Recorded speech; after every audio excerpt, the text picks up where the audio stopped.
دوستو Saddam Hussein کو تو آپ میں سے لگ بھگ سبھی لوگ بڑی اچھی طرح سے جانتے ہی ہوں گے، اور اس بات میں بھی کوئی شک نہیں ہے کہ صدام حسین کو ہمیشہ سے ہی دنیا کے لوگوں کی طرف سے الگ الگ طرح سے دیکھا جاتا ہے۔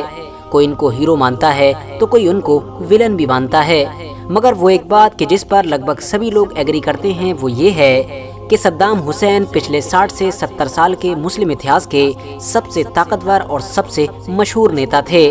یعنی پچھلے 50 سے 60 سالوں کے اندر پوری مسلم دنیا کے اندر شاید ہی کوئی صدام حسین جیسا طاقتور اور مشہور نیتا پیدا ہوا ہے۔ تیل کی دولت سے مالا مال عراق پر صدام حسین نے ایک لمبے وقت تک راج کیا تھا۔ ان کے دور میں یہ کہاوت مشہور تھی کہ صدام حسین کی اجازت کے بغیر عراق کے اندر ایک پرندہ بھی پر نہیں مار سکتا ہے، مگر پھر وقت بدلا اور امریکہ جیسے طاقتور دیش نے صدام حسین کے اوپر دھیرے دھیرے بہت سارے بڑے بڑے اور خطرناک الزام لگانا شروع کیے۔ نتیجہ یہ ہوا کہ پہلے تو امریکہ نے عراق کے اوپر حملہ کیا یعنی جنگ کی، اور اس کے بعد صدام حسین کی گرفتاری ہوئی، اور پھر وہ دن بھی آ گیا کہ جب 30 دسمبر سن 2006 میں صدام حسین جیسے طاقتور لیڈر کو پھانسی کے پھندے پر چڑھا دیا گیا۔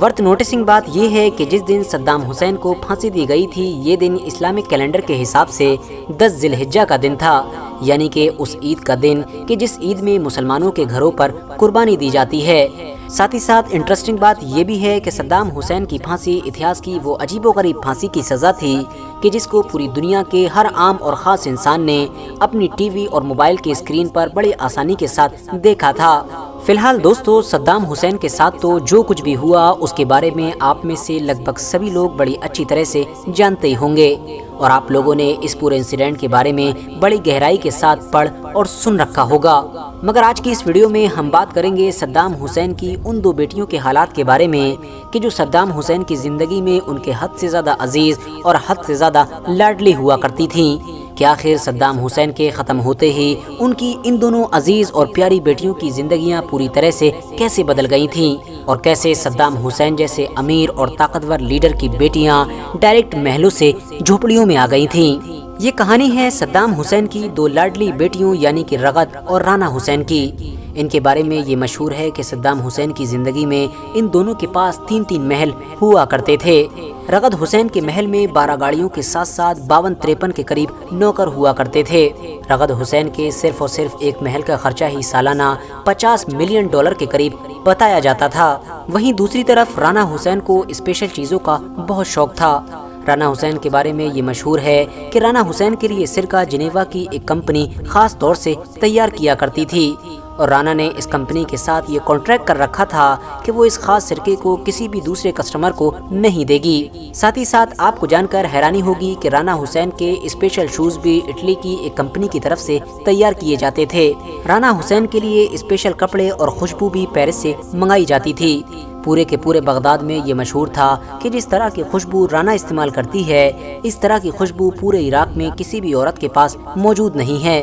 رانا کے صابن کی کہانی بھی کچھ اسی طرح ہے، جو لندن میں تیار کیا جاتا تھا اور خاص رانا کے لیے ہی ہوا کرتا تھا۔ یہ دونوں کی دونوں صدام حسین کی بیٹیاں شادی شدہ تھیں، جن کے اپنے بچے بھی تھے، اور ظاہر ہے ان کے بچے بھی ایک شاہی زندگی ہی گزارا کرتے تھے۔ ان لوگوں کے پورے محل ایئر کنڈیشن ہوا کرتے تھے، ایون گھوڑوں کے استبل اور ان گایوں کے باڑوں میں بھی فل فیسلٹیز اویلیبل ہوا کرتی تھیں کہ جن گایوں کے ذریعے سے محل میں رہنے والے لوگوں کو دودھ پرووائڈ کرایا جاتا تھا۔ محلوں کی صاف صفائی کے لیے بھی بہت سارے نوکر اور بڑی بڑی مشینیں بھی ہمیشہ تیار رہا کرتی تھیں۔ دوستو اس دور میں یہ دونوں شہزادیاں اور ان کے بچے عراق کے جس علاقے سے بھی نکل جایا کرتے تھے اس علاقے میں رہنے والے لوگ حقیقت میں ان کے لیے اپنی پلکیں بچھا دیا کرتے تھے، مگر پھر وقت نے اپنے آپ کو پوری طرح سے بدلا، اور کچھ دنوں کے بعد ہی یہ محلوں میں رہنے والے لوگ بغداد کے ان 2 چھپے ہوئے ایسے کمروں میں رہ رہے تھے کہ جہاں پر نہ تو بجلی تھی اور نہ ہی پانی موجود تھا۔ یعنی ان لوگوں کی زندگی اچانک سے عرش سے فرش پر آ گئی تھی، اور یہ سب کچھ ہوا تھا صدام حسین کا دور ختم ہونے کی وجہ سے۔ یعنی جیسے ہی صدام حسین کے ہاتھ سے پاور گئی ویسے ہی ان سب کی زندگی بھی ان کے خود کے لیے ہی عذاب بن گئی۔ ویسے تو آپ لوگوں نے بھی یہ ضرور پڑھا یا پھر سنا ہوگا کہ جب سن 2003 میں صدام حسین کے ہاتھوں سے پاور گئی تھی اور صدام حسین کی فیملی کو امریکہ کے فوجی بری طرح سے ڈھونڈ رہے تھے، تو اس دور میں صدام حسین کی ان دونوں ہی بیٹیوں نے جارڈن کی طرف رخ کیا تھا،